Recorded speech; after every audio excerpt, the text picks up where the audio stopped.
कहते हैं कपट रूपी खटाई जो है ना, झूठ रूपी खटाई घर परिवार को में फूट डाल देता है, बिखराव डाल देता है, एक दूसरे पर विश्वास नहीं रह जाता है। इसलिए झूठ हमेशा त्याग देना चाहिए। सत्य का सहारा लेकर के जो जीवन जीते हैं, जीते जी वो जस कीर्ति को प्राप्त करते हैं, मरने के बाद भी अच्छी गति को पाते हैं। श्री संत महापुरुष कहते झूठ बोलना सबसे बड़ा पाप है। तो झूठ नहीं बोलें, चोरी नहीं करें। हम लोग दूसरे का कहीं मोबाइल गिर गया उठा करके जेबी में ले लेते, साइलेंट मोड में डाल देते हैं, फोन करते रहो। बाद में बेटा को कहते बेटा किसी को बोलना नहीं, ये मोबाइल रखो। बेटा जब उसको देखता है कि मेरी माताजी ने 5,000 का मोबाइल दाब के रख ली, तो 50,000 भी किसी का मिलेगा तो थोड़ी किसी को देगा। शिक्षा तो मिल गया उसे माँ से। एगो सेठ जी था, 2 मंजिला मकान पे बैठा था और उधर कोई नीचे में कोई आदमी आया, बोला सेठ जी घर पे हैं। सेठ जी बोला बेटा को कि बोलो पापा घर पे नहीं है। तो बचवा बोला सुनो जी, हमारे पिताजी बोल रहे हैं कि वो घर पे नहीं है। उसको जैसा सिखाया वैसा सीख लिया।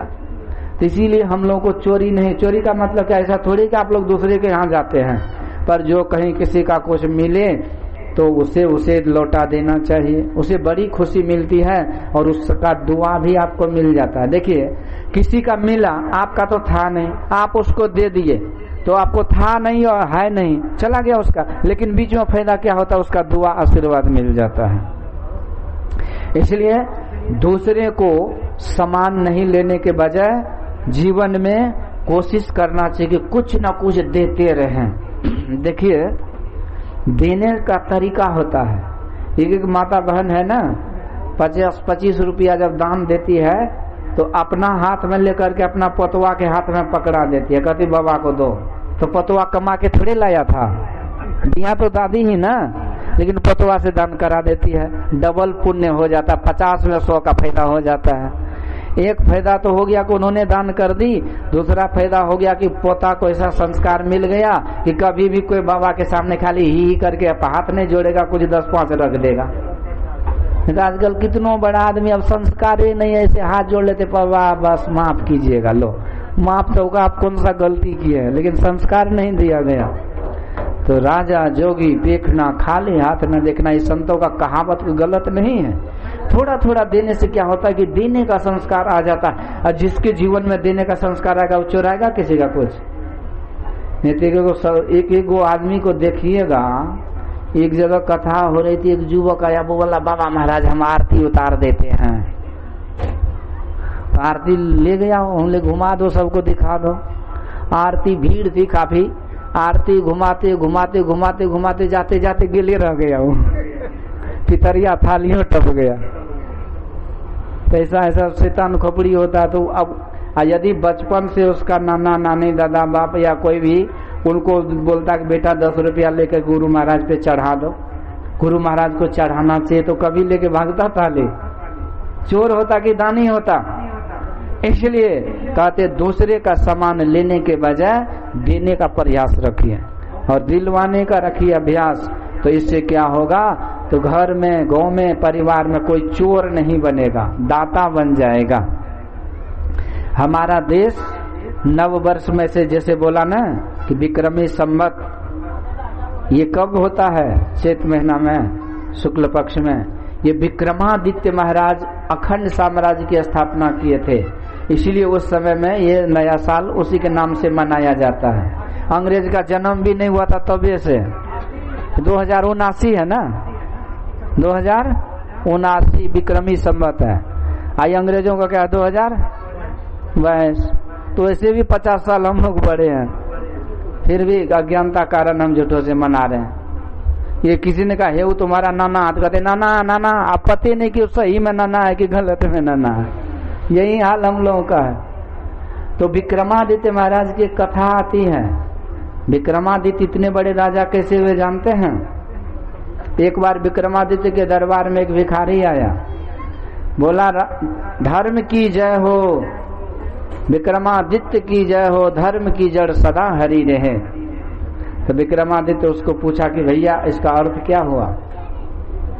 उस भिखारी ने कहा महाराज मुझे तो पता नहीं अर्थ क्या हुआ, पर आपके ही राज्य में एक माता जी है जो मिट्टी खा करके रह रही है, वो बता देगी। मतलब एक सज्जन है जो मिट्टी खा करके रह रहा है, वो बताएगा। तो राजा विक्रमादित्य भेष बदल करके वहां पहुंचा तो देखा सही में मिट्टी खा रहा है। एक आदमी का आदत होता है ना, जैसे खैनी चुना के बिना जिए नहीं सकता, और उसको बोलिए कि एक पोवाला करके भूजा बना के दीजिए, यही खा के रहो 8 दिन, कहेगा नहीं नहीं चलेगा। तो मिट्टी खा के जी रहा था। राजा ने पूछा कि भैया ये मिट्टी खा के क्यों जी रहे हो? कहते क्या करूं, मुझे बस यही खाने में पेट भरता है। अच्छा बोलो कि धर्म की जड़ सदा हरी रहे, अर्थ क्या हुआ? विक्रमादित्य तो व्यक्ति बोला राजन मुझे तो पता है लेकिन मैं बताऊंगा नहीं, आप ही के राज्य में एक सज्जन है जो हवा पी के रह रहा है, वो बताएगा। वहां भी पहुंच गए, देखा सही है मैं ये सांस ले प्राणायाम करके ही जी रहा है। राजा पूछा, वो भी नहीं बताया। बोला एक माता जी है जो आग खा करके रह रही है, वो बताएगी। राजा वहां भी पहुंचा, माता जी को पूछा कि बतलाइए कि धर्म की जड़ सदा हरी रहे, अर्थ क्या हुआ? माता जी कहते बैठिए राजन, मैं विस्तार से बताती हूँ इसका अभिप्राय। और वो बैठे राजा ने। फिर कहती देखिए राजन, पिछले जन्म की बात मैं बता रही हूँ।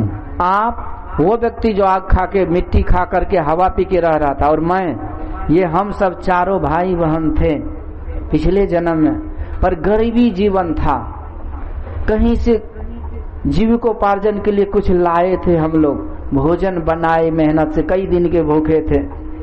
इसके बाद जब हम लोग खाने लगे तो एक भिखारी आ गया, और वो भी भूखे मर ही रहा था मानिए, और अपने जीवन को बचाने के लिए बोल रहा था कि मुझे थोड़ा सा अन्न दे दीजिए, नहीं तो मैं मर जाऊंगा भूख से तड़प के। और उसी समय मैं बोली डांटते हुए, अरे भिखारी कबाड़ी ज्वाला छाप खिला दूंगी तो मैं क्या आग खा करके रहूंगी? इसीलिए आज मैं आग खा रही हूँ। इसी तरह दूसरे ने आया, मेरा जो छोटा भाई था, उन्होंने डांटते हुए कहा मैं तुमको खिला दूंगा तो क्या मैं मिट्टी खा के रहूंगा? एक ने कहा तुम्हें खिला दूंगा तो मैं हवा पी के रहूंगा। और परंतु आपके पास जैसे वो भिखारी गया तो आपके सामने जो थाली था ना भोजन, ठीक है आरती का, आपके सामने जो थाली था ना, तो वो आपने उसको दे दिया, उसकी जान बच गई। और उन्होंने आशीर्वाद दिया कि महाराज आप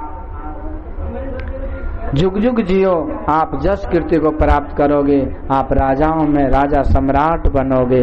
और वही आशीर्वाद काम किया, और वही इस जन्म में आप चक्रवर्ती सम्राट विक्रमादित्य हो गए, और हम लोग मिट्टी हवा पी के रह रहे हैं। इसीलिए देने के लिए देह मिला है, तो जीवन में हम लोगों को दान पुण्य करते रहना चाहिए।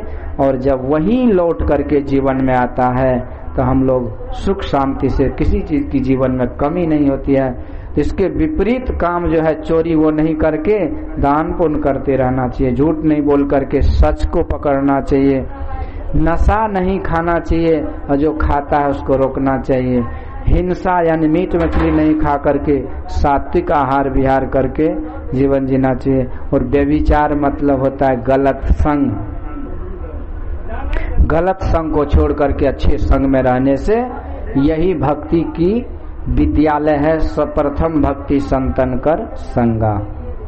तो यही अजामिल ये पाप कर्म करता था, परंतु संत की कृपा हुई, मंत्र मिला, और वही जब मरने लगा ना तो बेटा को पुकारा। जमदूत जब सामने आया तो कहते बेटा नारायण रक्षा करो रक्षा करो।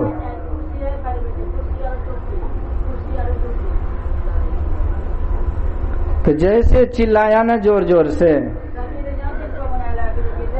तो नारायण नारायण कह रहा था, बेटा कहीं नहीं था वहाँ। लेकिन नाम का चमत्कार देखिए कि साक्षात भगवान के 4 दूत प्रकट हो गए, और वही दूत ने अजामिल को नरक जाने से बचा लिया, और फिर से उसका जन्म हुआ। तो यही मैं कह रहा था कि जीवन में जन्म उसका सफल होता है। जो जन्म में भक्ति करते हैं उसका मरण सफल हो जाता है यदि मरते समय भगवान का गुरु का मंत्र जपते हैं, ध्यान सत्संग करते हुए शरीर छोड़ते हैं। यही अर्जुन भी बोला कि प्रभु इसीलिए मैंने आपको अपने रथ का सारथी बनाया और ताकि मैं आपका दर्शन करते करते युद्ध में मारा भी चला जाऊं तो मुझे कोई चिंता की बात नहीं है। तो इसी तरह से यही जीत का मंत्र है कि हम लोग गुरु महाराज को आगे करें, गुरु के ज्ञान को, गुरु के उपदेश को धारण करते रहें और जो भी कर्म करेंगे तो गुरु की कृपा से यदि वो कर्म में धर्म छिपा है तो जीत जरूर होती है। यही बात है। भगवान कहते अर्जुन मैं तुम्हारे साथ इसलिए नहीं हूँ कि तू मेरा भक्त है, भक्त तो सब है। मैं इसलिए नहीं कि तू मेरा रिश्तेदार है, मैं इसलिए नहीं कि मेरी बुआ जो है वो तुम्हारी माँ है, मैं इसलिए नहीं कि मेरी बहन सुभद्रा की शादी तुमसे हुई है, कई रिश्ते हैं ना, मैं इसलिए नहीं हूँ तुम्हारे साथ। हे अर्जुन मैं तुम्हारे साथ इसलिए हूँ क्योंकि आज तुम्हारे साथ धर्म है। तो जहाँ धर्म है वहीं विजय है, वहीं भगवान है, वहीं सब कुछ है। इसलिए धर्म कर्म पर चलते रहते हैं तो हमारी भक्ति भजन सही माने में होती है। यही भक्ति का उपदेश नवधा भक्ति माँ सबरी को भगवान समझाए सुनाए।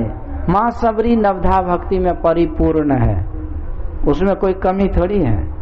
फिर कह सकल प्रकार भगति दृढ़ तोरे, सब भक्ति है।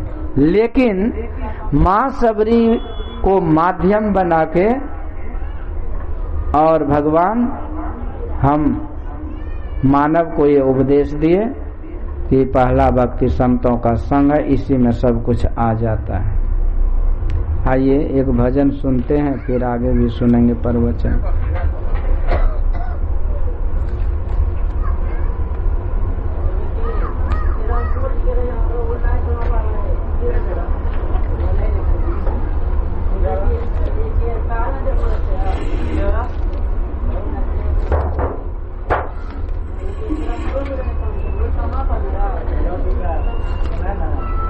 एक भजन गा देते हैं।